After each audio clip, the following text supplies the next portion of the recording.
Today we discuss performing in the 2022 Les Misérables Broadway tour. My name is Nivedhan Singh, and this is a TPAC InsideOut webinar discussion. TPAC InsideOut is part of TPAC's community engagement. The show Les Misérables will be here in Nashville from January 10th through the 15th. Today we are joined by some of the members of the cast. So let's just go around the panel here and have everyone introduce themselves, tell us where you're from and what role you play in Les Mis. My name is Jenna Burns, and I am originally from the Kansas City area, and I am in the ensemble and I understudy Cosette. My name is Gregory Lee Rodriguez. I'm a born and raised New Yorker, and I play Marius. Awesome. Thank you, Jenna. Thank you, Gregory Lee. And we will be hopefully joined by Devin Archer in just a few moments here. While we're getting started, though, Jenna, I understand that you have a Nashville connection. I do. I went to Belmont in Nashville for college. I got a Bachelor of Fine Arts in Musical Theater from Belmont and a dance minor as well. That was was there from 2010 to 2014. So I graduated in 2014. It's been a little while. Haven't really spent much time in Nashville since I left school. So I'm really, really excited to be back in Nashville. I've heard a lot's changed. And so I'm excited to kind of experience the city again in a new way. I'm sure there'll be new things to do and all that kind of fun stuff. And I'm excited to get to perform at TPAC since I saw so many shows there while I was in school, all the tours coming through and the ballet, just all this stuff. But I'm excited to get to perform there for the first time. So it'll be very fun. Well, we're so excited to have you back here in Nashville. And this looks like perfect timing here. Devin, we're just going around introducing ourselves, saying where we're from and what role we play in Les Mis. My name is Devin Archer. I play Enjolras in Les Misérables. I'm from the St. Louis area. I grew up in Edwardsville, Illinois, which is about 20 minutes east of that city. And it's within striking distance to Nashville. So I've been through a few times and I'm real excited to get to Nash Vegas, baby. It's so exciting to have some cast members that are so familiar with the area.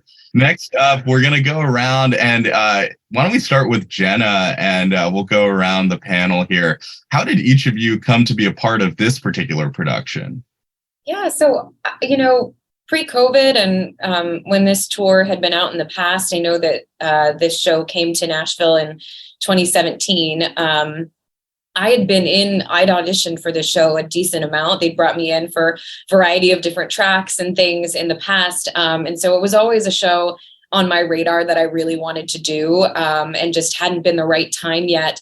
And so, especially in this post-COVID world and telling a story that really means something to you. It was really, I was like, I really want to do the show if they're going to relaunch it after COVID. And I got the opportunity to go in and I believe March it was. And, went through the whole audition process and everything. And then got offered the job and was just so grateful again to just be telling a story that means so much to me, especially in a time now where getting to perform means that much more to us as well. Gregory Lee, how about you next? So I had auditioned, I think back in November. And I was in a couple callbacks for throughout that year into the 2022. And I basically just went in, sang for Enjolras. And then they were like, do you know Empty Chairs? And I was like, I know it a little bit. Yeah. And I sang it. And then I started they saw me a couple times for some more Marius material and that's all she wrote. Yeah, truly. I did not expect it. I didn't know that I would ever get the opportunity to be a part of a show like this, especially on this scale. I had not toured before, but it kind of happened very quickly, as most things in this business do. Quickly and not at the same time, because my first audition was in November and then rehearsal started in August. So it was a very long wait. But yeah, it was definitely fast. Devin, how about you? Well, I just learned for the very first time that Gregory was seen for Enjolras first. So thank you for not getting that. I got my first appointment for it. Well, first of all, this show has obviously been on my radar since I was a little kid. It's the first show I saw on Broadway. I've been in love with it for, 24 years.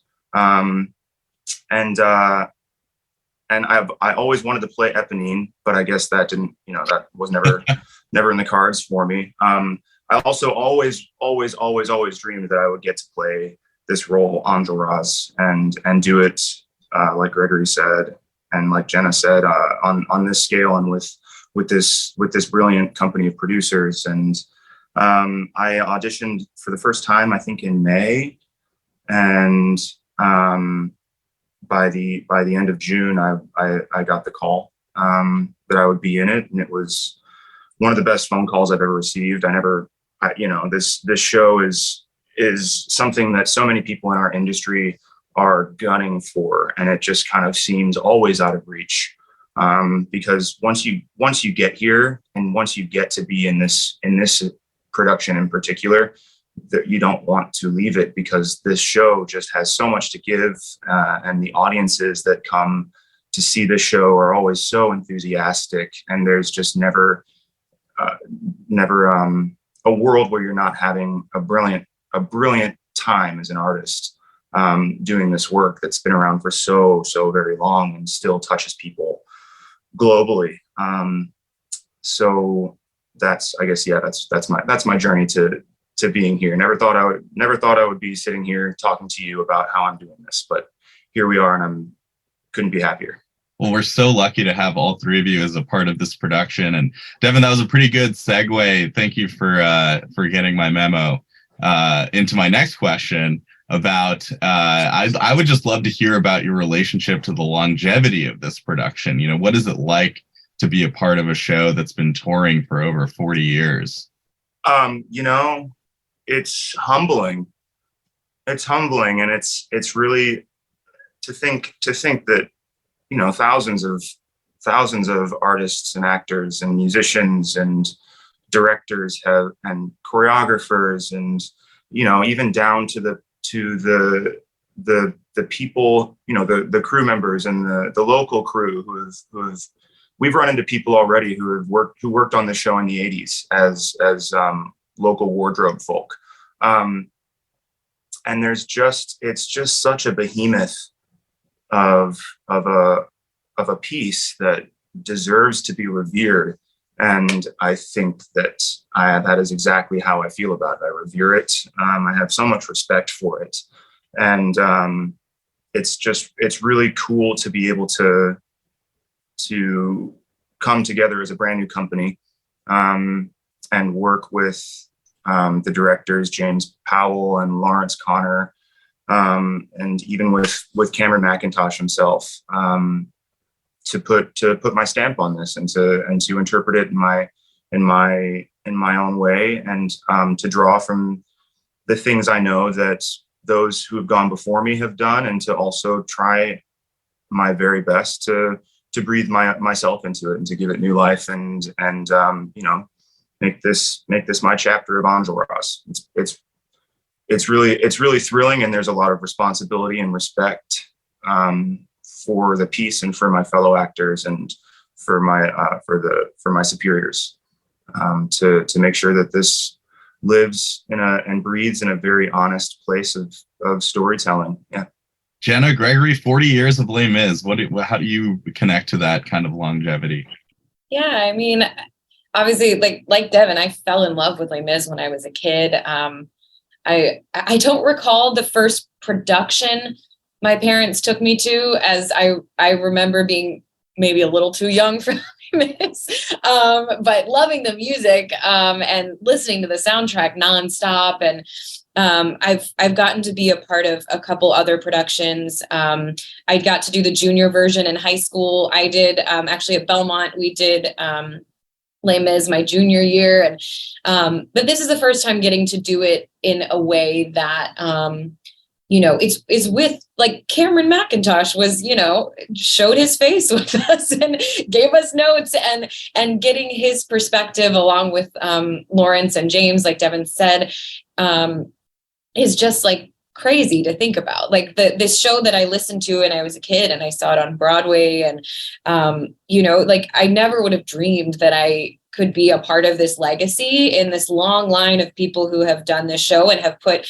their little stamp on it in the however long we get to do this. It's so special to get to do that. And another fun tidbit about our show, she's obviously not here, but Eden Mao, our other Cosette understudy, her dad was in Les Mis. I can't recall what year, but she was like a baby. and how fun now that she is literally continuing that legacy of Les Mis. I mean, we all feel like we're a part of it, but that's an even more special thing, that this story is so timeless, and that it's just as important, and it's just as relatable as it, like when it first came to be, and now, and it will continue to be. And so it's exciting to think down the line of like what it will become, and that we're just one little step on this massive journey of Les Mis.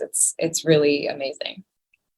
I don't know, kind of hard to follow those verbiages, but it definitely feels like there is a big responsibility in taking a torch like this, especially, like Devin was saying, with so many people coming before you, and they always tell you, don't look at how someone else did it before you do it, so that you can have a clear and, honest interpretation of the piece. Like, it's kind of hard because there's 40 plus years of material out there, and, finding new ways to deliver lines and ways to, express emotions in a piece that has been expressed and, hundreds and thousands of times.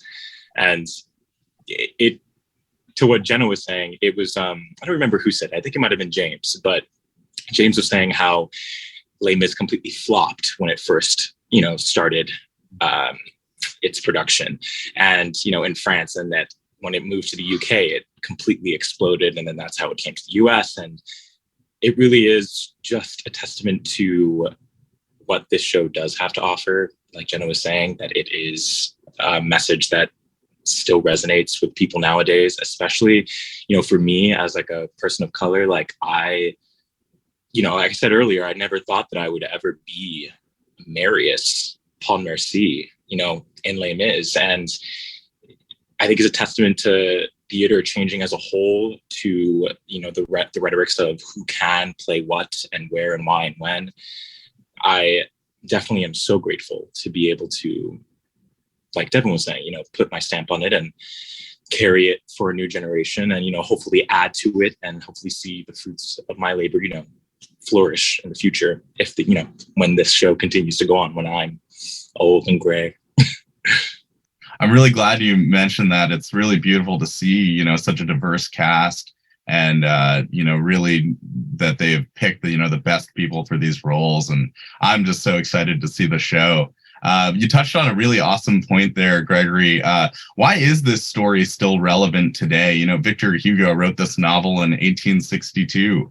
What brings it into 2022 as a relevant story for us to see?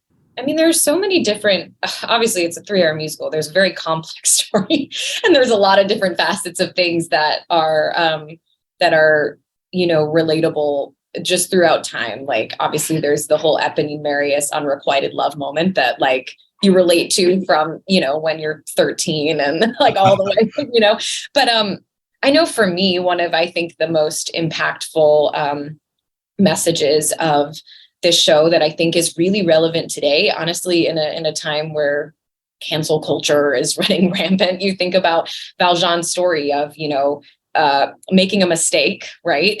Like doing something he maybe shouldn't have done. But then being able to, and being given the opportunity by the bishop to change course, to, he was given this radical kindness and forgiveness, and is given the opportunity to completely change his life. And I think for me, that's one of those things that, especially right now, where sometimes people can be quick to be like, you made this mistake, you're shunned, that's who you are for life, you can never learn, whatever. And so that's really impactful for me. And also because we are often the people making the mistakes and we want that grace, but then also how can we be like the bishop in our lives, and how can we extend that radical kindness to people when they maybe wrong us? And that for me has been one of those really, really impactful messages. Also, to add to that is that the human condition, like the human spirit, like never goes out of style. Like what Victor was doing was basically, you know, telling the story of his time. But it's wild to see how a lot of those same, you know, structures, societal structures really haven't changed that much. And how, you know, Jenna was talking about cancel culture, the idea of forgiveness, and, you know, that sometimes people need to survive, and survival can sometimes lead to actions that may not align with the way the people in power want to perceive society. And the only thing that can save us is ourselves, is the way that we treat people, is the way that we, you know, choose to forgive, and the way that we choose to love, and the way that we choose to extend the hand to someone that you may think you're not supposed to towards, you know. There's a lot of overarching ideas, and I know I'm kind of saying the same thing as Jenna was, but I think it's just something that will never go out of style. Yeah. Thank you. Yeah, it sounds like there's a real grace and empathy to the show. Devin, go ahead. What Gregory was talking about the human spirit. The show touches so much on the resilience of the human spirit, which is something that just continues to happen, like whether it is civil strife, political strife, or, you know, something that happens very rarely, a pandemic where everyone is kind of fighting the same battle, trying to overcome something that affects all people in all walks of life. And Jenna mentioned before, getting to come back to do this in a different way, with a renewed kind of fervor for it, because we lost it. We lost so much. Everybody lost so much during the pandemic. You know, literally everyone. It struck everyone. And there's this element of resilience that we all have, and that continues to happen. And there's a song in the show called "Turning" that I think is often overlooked, but it slaps, man. And it says round and round and back where we began, turning through the years. And it's this cycle. I don't know what it is about humanity, but we just keep on going in circles around each other, making the same mistakes. And we are trying to overcome it constantly. And every time we do, there's a little bit more progress, but not enough. And Angelras has a line in the show that goes, "Let others rise to take our place until the earth is free." And we're all, well, most of us are out here doing our best to make the world a better place. And that is what the show is about for me. Thank you, Devin.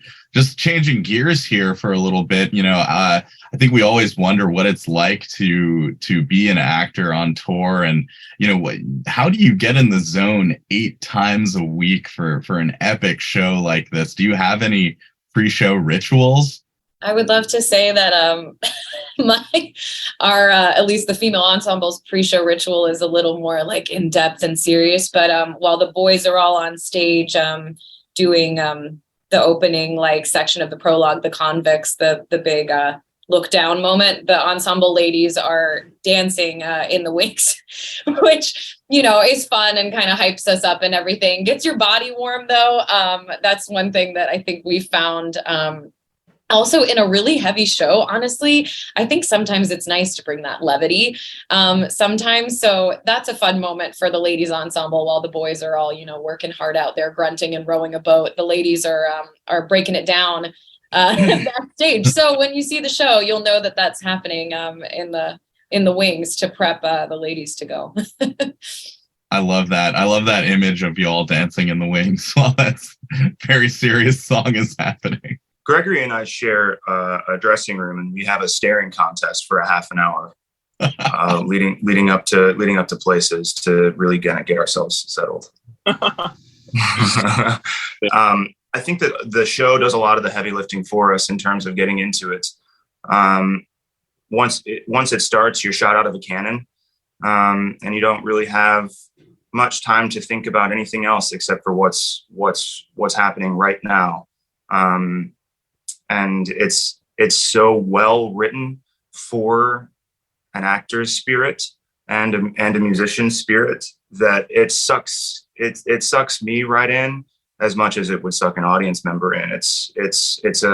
The world is so beautifully crafted that it's hard to resist. So a lot of the work is done for us, and we did a lot of work in our rehearsal process on understanding the show and drawing from the novel as a collective cast, and really meditating as a group and putting ourselves into this world. And that has definitely stuck. Another thing that we spent a lot of time on and continue to spend time on is this element of bonding as a group in the workplace, and getting to know how to, or not getting to know how to necessarily, but really working together to develop a workplace that is respectful to one another and respectful to the work that we're doing.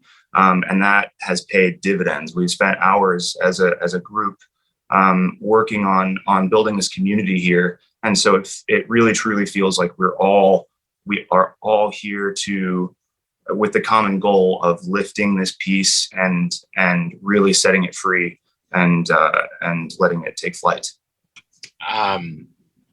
I think getting ready for the show is definitely a person-to-person thing. You definitely do your best work when the work environment is comfortable and you feel safe.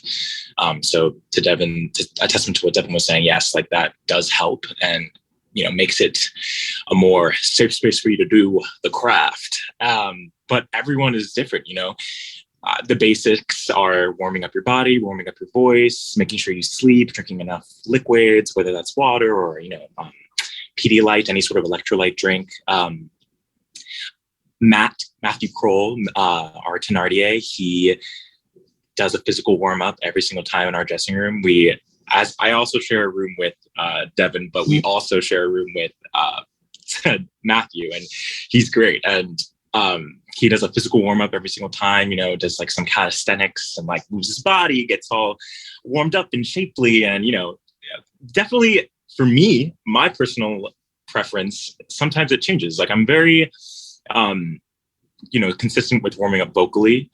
But in terms of like body, I'll either sometimes on my own before I get into the theater, I'll, do some push-ups or crunches and do like a body workout, or sometimes I'll just stretch. It really depends on how you're feeling. And doing this 8 times a week really does, require a lot of discipline and requires a lot of knowing yourself, knowing your boundaries, knowing, how your body feels, when to take a rest. Because the amazing thing is a lot of us, like Jenna's role, a lot of us have understudies and covers, and, which is something that not a lot of productions have the privilege of. And, which is changing, but the culture of, needing to be in 8 shows a week, 100% all the time isn't usually sustainable. And it's just very person to person. And the longer that you are in this business and in the arts, you figure that out for yourself. Yeah. I'm hearing about, joy and celebration and trust and vulnerability and then self-care. And it sounds like a really great performing ensemble to be a part of. You're all playing these iconic characters that really, I think about Jean Valjean myself as just one of like the great iconic characters in theater history. What do you do to make roles like these your own? What kind of work do you do on the character development to step into these iconic roles? Something that is extremely hard to learn and took me a while to really understand is that you are uniquely you. And the only thing about you that's different from everybody else is you. And that sounds so easy. You know, when it lands on you, you're like, oh yeah, of course I am myself. But the vulnerability aspect that you were touching on is sometimes a difficult thing to come by, and sharing yourself. And that's something that we can all relate to, but doing it when you're developing a character and bringing yourself to it is the only way to make it unique, in my opinion. So finding ways that you relate to a character, finding parts of yourself, and this is just for me, everybody's got their own process, but finding parts of yourself that are similar, and using that as a building block and crafting from there. And I know I read the novel and really meditated on what, the original source material had to offer for the character. And Victor wrote a lot about Angel Ross being this super severely business oriented guy, has no time for anything except for what he is trying to accomplish. And just no time for romance, no time, there is no sleep. I'll sleep when I'm dead kind of attitude. And I found ways that, I thought about how I applied that to my own life. And we all, anytime you're really trying to find success in whatever it is that you have to do, you have to, just kind of be laser focused and eyes on the prize. I wouldn't say that I necessarily cast people aside or step on people in order to get what I need. But I've seen people do that.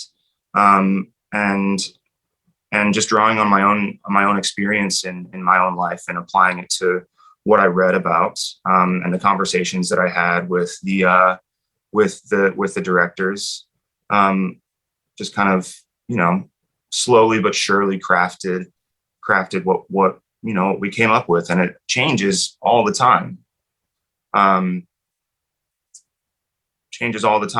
Because the show is so, like I've said before, so excellent. The material is it does so much of the work for you, that if you trust it and you trust yourself and the work that you've done in terms of bringing yourself and showing up every day and having a goal in mind for the story that you're trying to tell, every day something lands on you differently, mentally and emotionally, what you're saying, because there's so much to be said. I like to think of developing a character like building a house. So the source material is like the bare bones, the foundation. And then you have rehearsals where you collaborate with, the directors and choreographers and your castmates. And then once that's built, like Devin was saying, you get to decorate the house however you want. And sometimes the decorations change depending on how you're feeling, depending on the season, and for me personally, I definitely do like to put my personal touch into my characters. Like Devin was saying, being authentic and vulnerable in the room is what people behind the table are usually looking for. But it's definitely easier said than done. I'm someone who's still learning to do that. I'm painfully shy. And it's not in a, but why do you do theater? I just get nervous. I'm an awkward person. I get, I'm very boisterous and I like to be, extroverted. I do love theater, and it's different when you're on stage. But, when you're in a room with 5 people behind a table looking at you with intent, with eyes that could cut right through you, it's how do you find vulnerability while trying to execute material that sometimes you get the night before? And it definitely is a learning curve, and there's a learning process to that, and it's definitely person to person. But the fun thing about it is when you do get it, and you do get to the point where you're starting to build the house in rehearsals, and and you do start to get to decorate, it's so much fun. And if you love to do theater, then you really don't want to do anything else. The getting to be able to decorate the house is the best part of building it, it's definitely a wild career to be a part of, and definitely one that bears fruit that are like so juicy and delicious. It's great. Gregory, are you like a wallpaper guy or a paint guy? Paint. Paint, baby. Side wallpaper on another. We love an accent wall. Yes, we do. I'm loving all the metaphors, Gregory. Thank you. Yeah, the one thing I'll just say that's interesting about that as an understudy, when you're doing the principal role, comparing yourself to people who are like trying to make it your own in comparison to someone who you've seen do it or you've heard on the recording or whatever, it's a little bit further removed. I would say the thing that's interesting as an understudy is I hear and watch Addie, who's our principal Cosette, do her role every night. I mean, I don't always get to see it, but like I hear her do it every night, and I'm exposed to it every single night. And so I would say that I don't know if I would call it a challenge, but there's something interesting about making it your own in comparison to someone that you're seeing and hearing do it every single night, and making sure that you aren't just doing something that because you're hearing them do it that way. Because I've in doing principal roles before, when I'm further removed from something, it's like, oh, well, I saw so-and-so do it 5 years ago, but I don't, it's like, I personally feel like it's a little easier to make things my own then, because I have less of a reference point for it. But when I am an understudy and I'm hearing someone else do it all the time, I do have to think more about like, okay, well, just because they're choosing to do it this way doesn't mean that I need to do it that way, unless it is a specific, like obviously as an understudy, there are certain things where it's like, you need to be at this point here, or your scene partner is expecting this from you. There are certain things that you do need to do. But then, like Gregory said, there's so much that really can be made your own. And also, inevitably, we are different people. I will never do things exactly how she did it or how previous principals that I've covered have done it. But there is a balance between like wanting to stay true to the material and how something should be done to correctly tell the story, and also following what your directors have told you. But then also bringing your own heart to it, truly. So. Thank you, Jenna. Yeah, that is a really unique perspective. We're going to actually start inviting our audience to start adding any questions that they have to the chat. And then we will get to them as they come in. I saw someone asked earlier, though, Jenna, is that show costumes behind you right now? Yeah, I'm sitting in the Cosette and Eponine dressing room. Because I'm at the theater right now. I have understudy rehearsal here in a minute, and I couldn't use the ensemble ladies dressing room, didn't have a good setup. And so I texted Addie and Kristin, our Cosette and Eponine, and I was like, can I use your dressing room? And so, yeah, this is I think Addie's stuff hanging behind me. Where are you performing this week? Providence, Rhode Island. Nice. Okay, this is a cool one. Les Mis is in my top 3 ever. Rank your top 3 shows you've ever been a part of. Just an easy question. Monsieur Thenardier, I'll go first. Thank you for that riveting question. I think in order from least to greatest, 3 to 1, I'm going to say Beauty and the Beast, Legally Blonde, and honestly, Les Mis. Yeah. Number 1. I would say this one, Les Mis. Also, I was on the Phantom of the Opera tour prior to COVID. That's another favorite one that I've been a part of. And then actually at Belmont in Nashville, my senior year, we did Into the Woods, and I did Cinderella. And that was another top show that I got to be a part of. Would love to do it again. Sorry, I'm switching my Beauty and the Beast for Sweeney Todd. I was in summer stock when I was in college with like a bunch of people like Terrence Mann, Andrea Burns, and like Ed Dixon, a bunch of really cool industry people. And that was definitely like top 3 for sure. Mine are this one, Les Mis, Miss Saigon. I had the pleasure of touring with Miss Saigon before the pandemic, and also Bright Star. Not many not many people know Bright Star, but it's a sleeper hit. Thank you. That's so cool to hear about y'all's favorites. Someone mentioned here, Ivy, my dream role is Fantine in Les Mis. What was your tour dream role when you first got into musical theater? Two of mine were Chris in Miss Saigon, and I covered that on the road and got to go on several times. So checked that box, and what a dream come true. And honestly, Enjolras in Les Misérables, always dreamed of having this chance, and here we are. I mean, it's just words don't describe how it feels when it happens. It's incredible. Living the dream. I dreamed a dream. Yeah, I Kristin in Phantom was a dream of mine. So getting to understudy and got to go on a lot just because of the nature of that role and the whole alternate situation and everything. So got to do that a lot.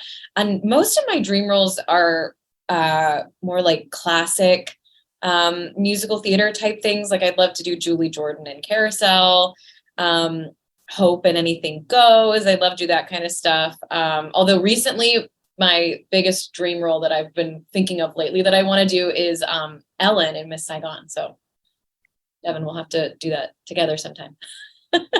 I think obviously this is definitely a dream come true. But like I said, I never thought that I would actually. So I never really dared to dream it. But this and on tours, I guess like I would have, I guess Fierro, that would be a fun one. But like Jenna was saying, like a lot of other dream roles I have are ones that would never have a tour, like The Light in the Piazza. That's one of my shows, and that would never be a tour. Like, would love to be Fabrizio in that. Love Into the Woods. Maybe would be a tour. Would love to be any of the male identifying characters or not in that show. Companies going on tour, would love to be a Bobby. I know they're doing the new iteration, but like love any Sondheim. Yeah, I could go on and on, but. So let's see. We're going to get back to some scheduled questions in a second here, but let's say, what is the hardest part of the show to push through or perfect as an actor? The barricade. Bar none.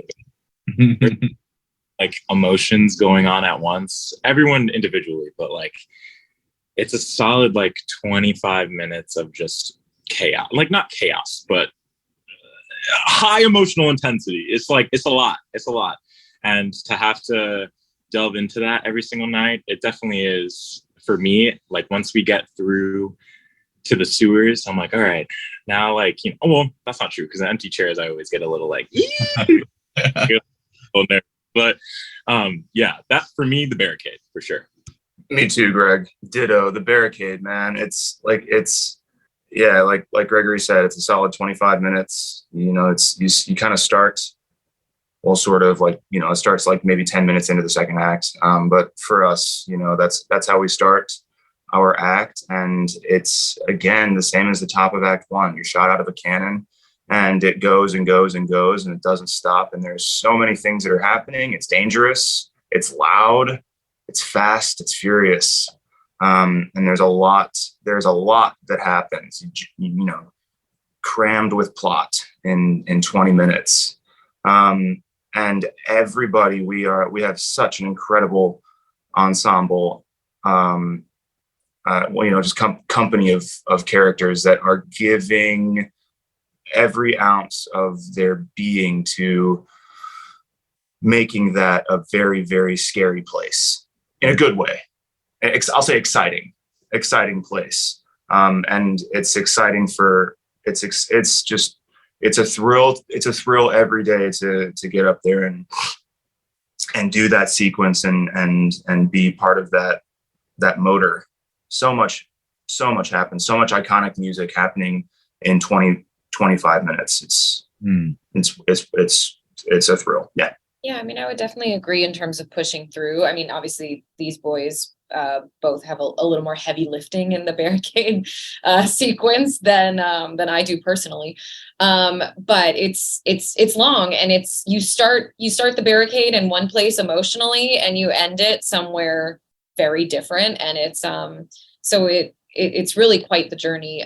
So that definitely, in terms of pushing through, and especially where it falls in the show, kind of, I don't know, early but midway into the second act, it's kind of a place where you could let yourself get a little fatigued at that point, especially because the first chunk of the show is another part that I would say that you really got to push through. The first chunk, which is, from the top of the show, the prologue, until, I know a lot of us say it's really through Paris, through that like look down Paris sequence with the beggars, is just go, go, go, go, go. Like, we start the show, our dressers in our, what we call gondola village, on our chairs, they have our costumes stacked from first costume we're going to wear all the way down to the last, just in that chunk of time. Yeah, Jenna, how many costume changes do you have in that first 45 minutes to an hour? Maybe 6. That's incredible. and they're really fast. So we start out in one, we do it, we run off, we strip, we have another on, we go back, and it's just back and forth, and wig changes. For the docs, for lovely ladies, we got to like put on lipstick, but then we got to take it off. And there are ones that happen backstage where we just throw things over our other costumes. It's crazy. And so I like that. I love that, like, adrenaline rush. But you just got to keep going. You just got to keep running. And specifically in this theater, our setup's a little different backstage. And so the ladies, we have a little bit further to go in this city to our quick change and then to get to the side of the stage. So sometimes you're literally running. And so pushing through that first chunk before you get a second to like, whoo, and just take a breather. It can be a lot, but I personally like that. I enjoy that. You're just shot out of the cannon and you're just go, go, go. It sounds exciting. It sounds like there's a whole other production happening in the wings. Oh yeah. And when people see the show, I mean, I don't know, try to pay attention maybe when you watch watch the ensemble exit and see how quickly we will re-enter in new costumes. And you'll be like, oh my gosh, wait, that was like 2 seconds. So. Wow. So just wrapping up here, everyone, what do you hope audiences take away from the show? When Les Mis comes to mind, everyone thinks of a 3-hour dark dirge of a musical.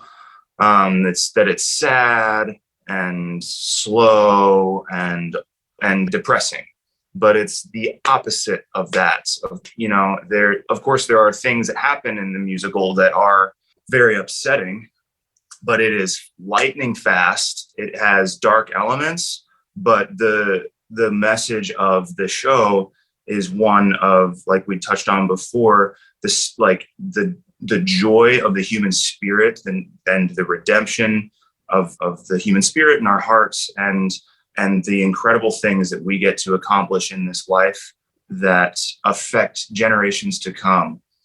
Yeah, I mean, similar to what I was saying before about why this message is so important to me, I would hope that people would walk away realizing the power of what a single act of kindness can do for someone's entire life trajectory, but not just their life. And what, if you change one person's life through an act of kindness, the reach that has from then that person, and so just walking away being like, how can I be the bishop in someone's life and extend an act of kindness that can start a ripple effect and can truly change lives. And that's why I love this show so much, because I really do believe that this show changes lives in the way that the bishop helped change Valjean, and Valjean changed Cosette's life. And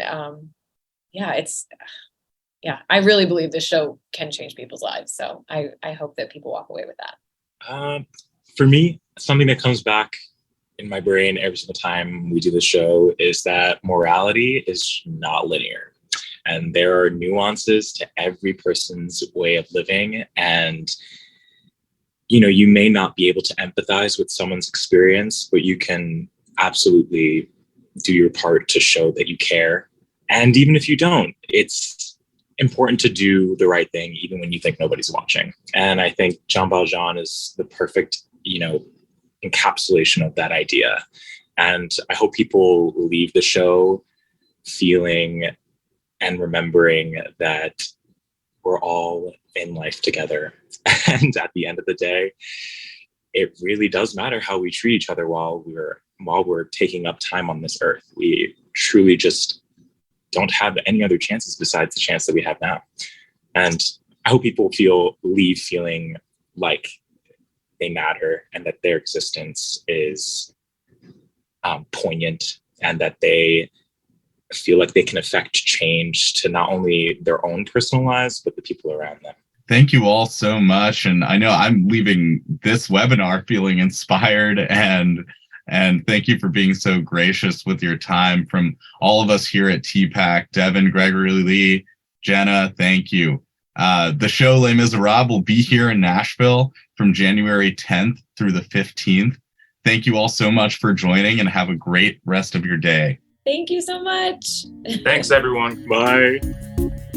We hope you've enjoyed today's podcast. We'd like to thank our Inside Out presenting sponsor, Vanderbilt University, as well as the Tennessee Arts Commission, the Metro Nashville Arts Commission, and Nissan. You can find all of our podcasts at tpac.org or on all of your favorite podcast platforms.